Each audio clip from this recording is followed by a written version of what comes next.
Today, we've got a massive story straight from Ukraine's military intelligence. Russia's rolling out a new cruise missile, the S8000 Banderol, and it's packed with foreign tech from the US, China, and beyond. The Russia-Ukraine war has been a brutal tech showdown since 2022. Russia's pounding Ukraine with missiles and drones, while Ukraine's fighting back with Western-supplied defenses like Patriot systems.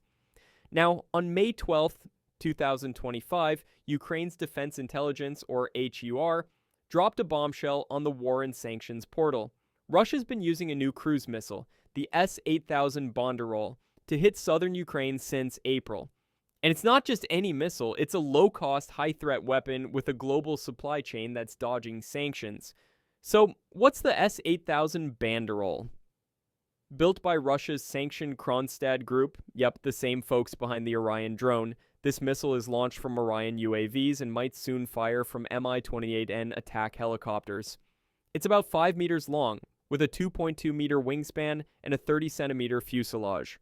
It cruises at 520 to 560 kilometers per hour, hits a max of 650 kilometers per hour, and can strike up to 500 kilometers away.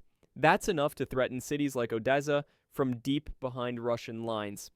Its warhead, the OFBH-150, weighs 115 to 150 kilograms with 49.5 kilograms of explosive, octogen mixed with aluminum powder for maximum destruction. Unlike older Russian missiles like the Ket-101 or Kot-69, the Banderol is super maneuverable, making tighter turns to slip past air defenses while hugging the ground like a classic cruise missile. Oh, and it's got a Kometa M8 antennae for jam-resistant GPS and GLONASS navigation, the same tech in Russia's Shahed drones and glide bombs. Ukraine found over 20 foreign components in the Banderol from 6 countries: the US, China, Japan, South Korea, Australia, and Switzerland.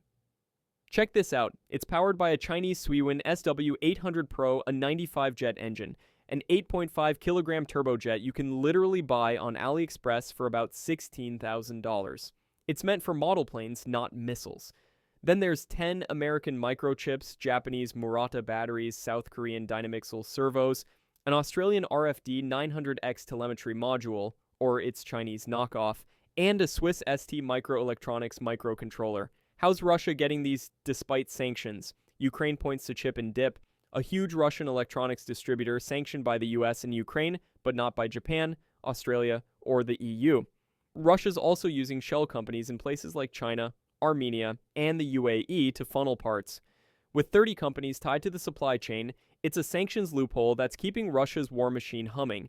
This missile's a big deal. Its cheap design, think of it as Russia's budget Tomahawk, lets them mass produce it to overwhelm Ukraine's air defenses, especially in the south. Experts say it's visually similar to the US AGM-158CLR ASM, but built for quick, dirty strikes. Ukraine's been studying debris since April, likely from downed missiles, to crack its secrets. This comes as the UK is pushing hard for peace. On May 12th, Foreign Secretary David Lammy and PM Keir Starmer demanded a 30-day ceasefire from Putin, warning of tougher sanctions if he doesn't comply. But with the Banderol in play, Russia's doubling down. The US under Trump is talking sanctions too, but also nudging for talks in Istanbul on May 15th. Meanwhile, NATO's freaking out about how Russia's snagging commercial tech. Ukraine's begging for tighter export controls, but dual-use parts like these are a nightmare to regulate. He S8000 Banderol is Russia's new weapon, exposing how sanctions are failing to stop their tech flow. Will the world clamp down, or will Ukraine face more of these missiles? What do you think? Can we choke off Russia's supply chain, or is this the new normal? Drop your thoughts in the comments.